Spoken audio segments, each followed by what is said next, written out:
Chiron. I'm Kimberly. I am a trauma-informed equine assisted breakthrough coach living in Sedona, Arizona, with my 4 magical horses and my 2 equally magical dogs. And this is my beautiful co-host. I'm Taylor. I'm an intuitive psychotherapist and writer, and I am currently practicing in Tucson. Beautiful. Well, welcome to the show, everyone. And if you're seeing this on replay, hello. Today, we thought we'd talk a little bit about, we both have had animals or different, what I would call totem animals, come into either our houses or into our energy field lately on a more consistent basis. And so we thought we'd talk about how these totems are showing up for us and how we use them to kind of navigate, listen to the energy of nature, I guess maybe is a good way of saying that. Yeah. And you said earlier that you had, what was showing up for you? Oh, right now there's a lot of moths that are showing up for me, which has been really interesting, in butterflies, yellow butterflies, which is not surprising. But yeah, a lot of moths and butterflies flying around. So Yeah. Well, moths meaning messages. Yeah. Is what I've always known them to be. So incoming messages, and also being in Virgo season and Mercury communication. I'd say that, and you have a Virgo rising. So this is kind of your season right now. So it doesn't surprise me that you would have a lot of mercurial energy transformation with the butterfly as well. And I know you are going through a beautiful transformational period. And do you feel that when you see them? You're like, For sure. The moths I'm always more curious about. Like, I'll always kind of be like, what are you here to talk to me about? Like, what's kind of going on? Like, what do you want to say? right. And what's so funny is, as a kid, I used to like be in the yard. There'd be like little white moths a lot. I grew up in the Midwest, so like in the wet grass and stuff, and I'd always try and catch them. And then as I got older, I actually was afraid of them and like didn't want anything like to be around them or anything like that. If they came in the house, like I would run in another room. Like it was just like Really? so funny. Yeah. And now there's like 3 that have just been like hanging out in my house. And I'm just like, welcome. Like, Yeah. thanks for being here. I've Yeah. seen yellow butterflies a lot in the yard and kind of walking my dog Stu. And I feel like that's just kind of a reminder for me of like, now's the time to be stepping more into my power and more stepping into kind of myself and really kind of honing that energy to bring in some things and deliver some things. So when I see the butterflies, my energy towards them is definitely lighter. Like it's more like more of like an upper field, like a nice breath. Whereas the moth, I'm always like, what's going on? Yeah, Yeah. like mad scientist. So Yeah. Get the tarot cards out. yeah. What's this mean? What's the scene? Is that what you said? So what's this mean? Oh, Or what's the scene? Either way. I know. Yeah. I was like, and now I'm thinking like, what's the scene? That's awesome. So yeah, thinking about that space and noticing their air and their flying. And I love Virgo season. There is something about this space. And again, obviously like Virgo rising, but I just feel normal in Virgo season. Like I feel like the world is like somehow balanced. Like even if we're in eclipse, even if there's other things that are going on, I'm just like, it's Virgo season. I've got nothing to worry about for a minute. Like it just feels good. So yeah, some airy fairies flying around. Yeah, I love it. I love it. Yeah. I have a south node in Virgo. So this upcoming eclipse is going to be kind of looking at that south node. It's Libra for the planetary, but mine is in Virgo. So, and then having a north node in Pisces, and that's where the nodes are going to be moving to the next shift. So I feel like this is for me. I have my Virgo in the 8th house, but I have so Leo, if you aren't familiar with the birth chart, you can have, like, I have Leo and Virgo in the eighth house. So even though my sun is in Leo, eighth house, my moon or my Mercury is in Virgo, eighth house. So anyway, just kind of little quick thing there with looking at charts. So um, I can feel a lot of um, well, I'll get into maybe I should tell you the things that have been the animals that have been in my purview. I had not too long ago, I was out riding Pal and I heard a rattle. Pal stopped, and so it was a rattlesnake off to the left of us. And we just turned around and went the other way. I was like, it's your world, rattlesnake. I'm not gonna, there was no place to like bushwhack or go around. It was right off the trail. So, and a ledge right here. So turned around and went and sat on that one. And I didn't get any bad feelings, even like with the moths. I mean, I do go to the places of where this could be what one might consider the darker aspects of a rattlesnake, that maybe more the shadow or warning, perhaps another word. Yeah. So I sat with the tower card in the tarot deck. I sat with it for a while and just really, I always take a very hermetical, is that the right hermetical approach to signs and symbols, which is exploring both sides of the feeling, the full range of feelings, but coming to neutral is it's very hermetic, it's hermetical. And so got to that place, and then what was it? Not too many days ago, my dog Petunia came out on the porch, and all of a sudden I hear like rattle and hissing, and I turned behind me, and Tuna couldn't get to it. It was in a like under a fire pit. There were legs, so you could see underneath it, but she couldn't get to it, and it didn't like slither or move or anything. So I was like, okay, just get everybody out of here. You're cool. My heart rate was definitely increased, realizing that I had sat in front of it, moving my chair, moving. I mean, my ADHD, I can't sit still for shit. So I'm, so, fireman came to remove him very quickly. And it definitely was very somatic, Yeah. but it got me to also again look at the totem. And then, interestingly enough, this morning I'm sitting out by the horses, and a black snake comes by, and Annie sees that one, and a friendly black snake. They eat rattlers.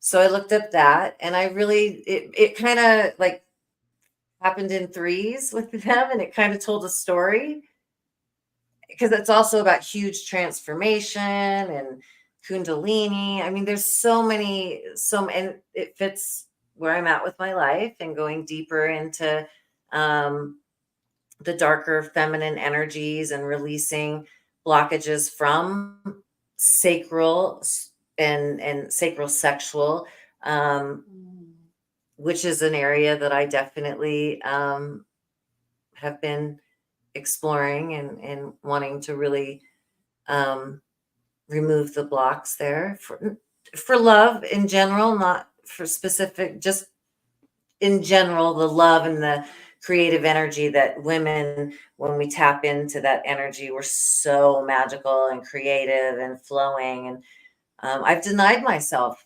that for most of my life. And so this last year has been a commitment to self, and really being able, like, I love you, and I love that about me and how I blocked it. So I felt like that was a nice hey, hi, we're a friendly one. Don't The rattle was just, it was just a protection, and it was just to get you to explore some things and go deeper into all of it. And here I am. I'm, friendly little guy coming through saying it's all good. And so that felt good. I know that was probably a little long-winded, but I do really love working with animal totems. And when I'm out with the horses, a raven might fly over one of my sessions. And I just love that because I could share with one of my clients, you know, that maybe has never explored anything about, but I'm like, oh my God, it's such a big deal. A raven flew by. Okay. You know, you want to hear about raven totem? you want, you want to hear about the excitement of Mother Nature coming into your session? So I love working with animal totems. Yeah. I love that. Thank you for sharing that. And I think that was so sweet that the snake, kind of like the metaphor that like the snake was there the whole time, right? And you were just kind of like, oh, like I'm, doing other things and da da da. I wasn't really aware, and he was there or she was there, however you want to say that, or they. Yeah. And like all of that space of like, oh, like, and nothing happened, right? Like I was here, and like, and then I saw, the parts in the threes, and just kind of that reminder of like, yeah, what is going on here? Like, why are we kind of like so kind of like, oh, I don't know. Oh, I don't know. Like that's kind of my like first reaction, like a Yeah. stop, like a warning. And it's kind of like, oh, interesting. Like you were there with it the whole time and just kind of like, sharing the Mhm. space. Yeah. Yeah. Yeah. And somebody had put on a post that I shared about it, and that, you know, you were calm even if you were moving around. There must have been a calming sense about that space. Otherwise, um, you know, and I felt that too. And I felt like that out on the trail too, because I've lived in Sedona for 15 years. I've been riding that trail with Pal I got him 13 years ago. So, I mean, I've never ran into a rattlesnake out on the trail. And Annie runs all around and she's getting a little older now, but she's always off exploring and has never, we've just never encountered one. So, but now here's another interesting kind of dot that I connected when I first moved here. At my old house, we had a pair of them mating on our front porch. And don't come for me on this one, but my ex-husband did get one of them. And at the time, we did not know there was a removal service. I had this one removed, and it was, I, I don't like it. I mean, we have to share space. If you're in the house, anyway, I don't want to get too much on that. But the next day, a huge bull snake left its shed, probably 4 feet, and it had its eyes like this, and it looked like a smiley face. Mm. And you know what I just realized? The same experience with the snake over here, and then then the fun snake came in on after the other Oh, one. So both snake experiences that were a little bit like had like a happy snake at the end that was like, no, you're good. yeah. As And long as I'm making Mother Nature happy, I'm great. Like it's like as long as we're cool, because you're the real boss, okay? You are the real boss, Mother Nature, and I bow in reverence. I do. I'm humbled by your magic. you're funny. That is so interesting. Yeah. And that it's like shedding its skin, and you're kind of in, like a Huge phase of transformation, doing. completely ending um energetically that chapter of my life. Things are good with my stepdaughter as far as our relationship is beautiful, and it pretty much always was. But I found out that, and my ex-husband is doing wonderful. I found out he's remarried. The energetics between us are healed and beautiful. Um nothing but love there, and lessons and beauty, and I'm so grateful for it to be on the side of that adventure. Yeah. I love that. And interesting that the black snake came in kind of after the other two. So Hmm.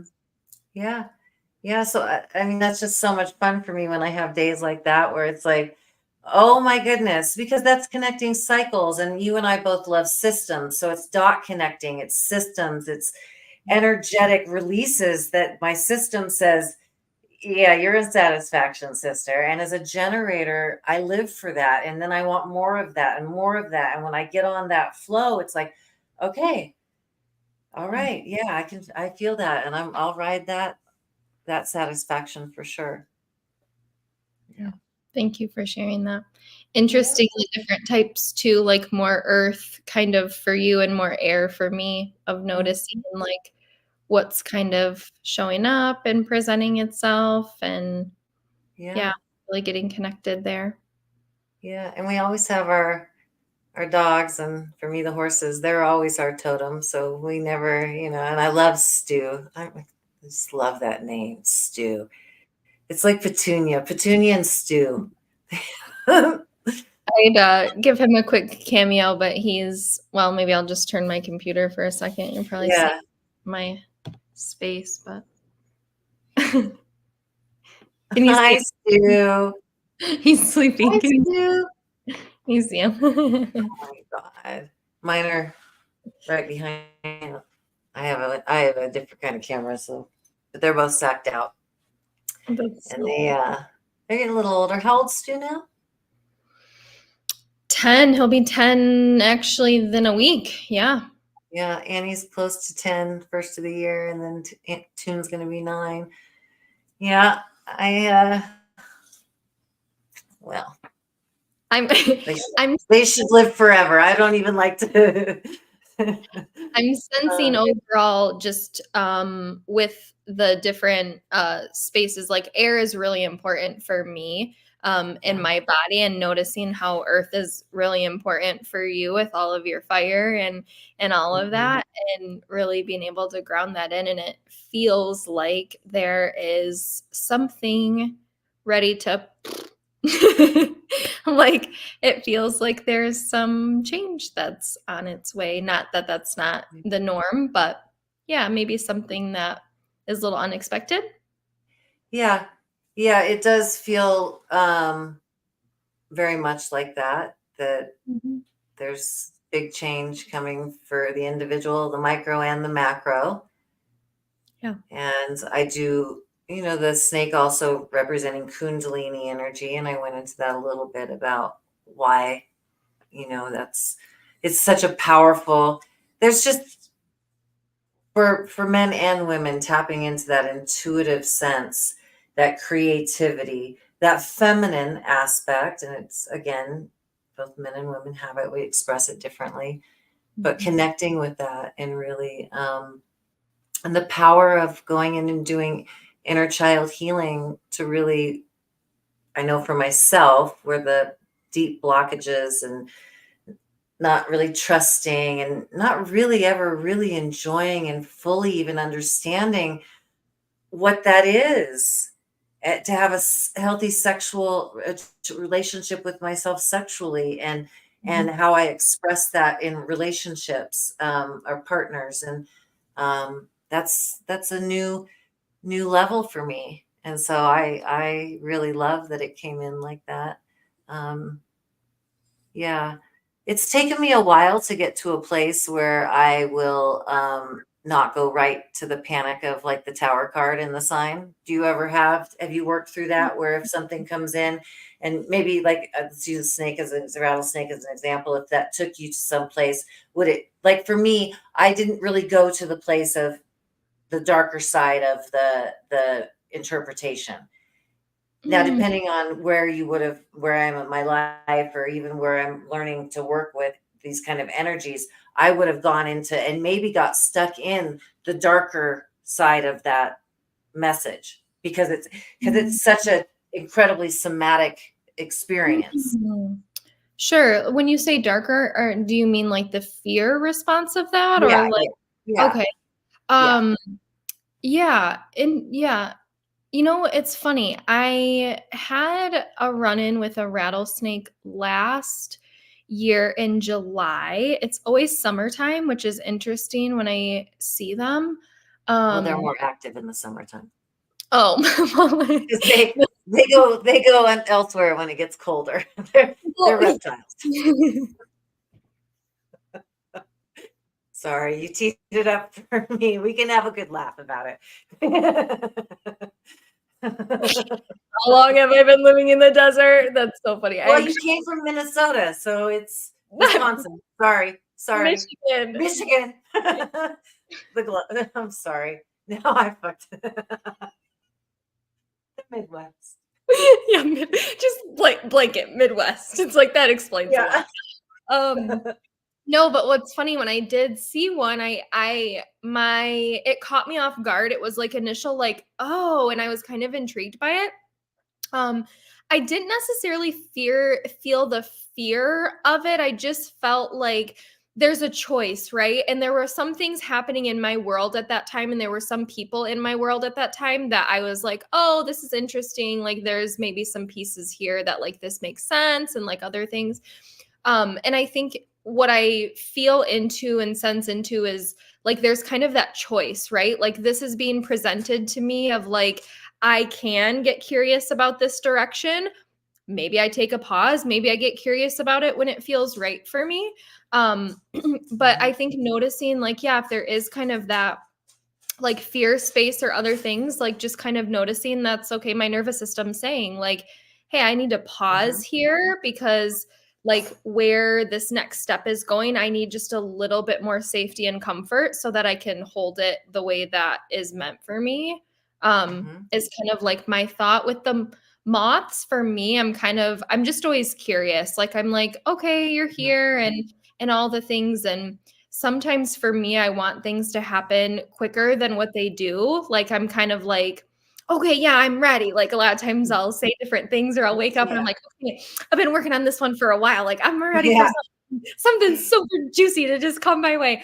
And then like it'll be like so much space happens and then I'm like disappointed and I'm like, okay, really just realizing like again, like full surrender, like it's not like when it presents itself, like I have the choice to engage or not, but like really like the universe knows like what's good for me. So I should probably listen to that. But yeah, different times, different kind of things present itself. Yeah. I feel like it's always, we're always on it going through initiations, Yeah. opening new levels. I don't like this new levels, new devils. I don't like that, but it's just I don't like it. But meaning new initiations, new levels of discernment with because when we're signs and symbols are coming forward, it means we're working with the subconscious, and so we're learning to know thyself. These are know thyself tools, and we were supposed to know everything at once, it'd be done. So I think that's my frustration is like, divine timing, please. Divine timing. Where's the divine timing? And the universe says, the more you do this, watch. Watch how this works out for you. Yeah. And then I am once again humbled and reminded that I am not behind the potter's wheel. This is not my time frame, and I should just simmer the fuck down. Getting a little too rodeo there, Kim. Simmer down. Well, it's to me like what that says to me or how I interpret that, because I have a similar, like at different points I have a similar response, and I think that's very human of us to really like that's saying like I'm really invested in this, like I'm really invested in like myself and like showing up in the best way that I can in this space with what I have. Like that's what that says to me. And like I think part of me has to recognize that with my CPTSD and even parts of my human design chart, just fractals of me, that feeling like I need to prove myself to get the good graces. So learning that I'm just worthy of it just because I am, and I've just done my best. And so that's more of like that little Kim in there going, see, look at me. And so having to reconcile and go into my inner child and say, hey, divine timing isn't about like this is for the fun of it, and we're doing a good job together. So you're seen. I see you. I see you. We don't need to kind of go out of our way to get attention, and then it comes off as attention seeking. And Mm. that's where the human design chart can be so just a priceless tool, is because I know which parts of my energy centers are doing that. So when I have that feeling of that impatience or certain questions, I can go in and ask myself and then navigate that energy and be like, okay, all right, I can go in and say, hey, you're cool. Let's go. I don't buy her Sour Patch Kids anymore, but we can go get a treat, and we can just relax. It's coming. Yeah. Yeah. Thank you for saying I that. don't give her sugar anymore is really where I'm going with that. I don't to calm her down. I don't go to a coping strategy uh, as far as sugar. That's on the flip side of that. The not joke part. Yeah, she laughs. Yeah, that's Yeah. beautiful. And I think most of that and everything and kind of, learning and doing the work is the nervous system regulation piece. And that is the inner child work, or the 0 to however old you are work, because, it's really just coming back to yourself and really loving yourself. And honestly, like, why is that so hard, And it's just like, it's not, and it is at the same time. And yeah, I think that's beautiful, and it's also exciting, and seeing the animals and having the different signs show up say, like, there may be something presenting itself soon that you Yeah. may want Get to curious. consider. Yeah. Get curious, because Mother Nature is so magical, and so are we. We're very, very magical, and um, it's worth tapping into, in my opinion. Yeah. I think it just makes life more fun and creative. That's for sure, to have a dimensional existence and have fun learning about that. Know thyself.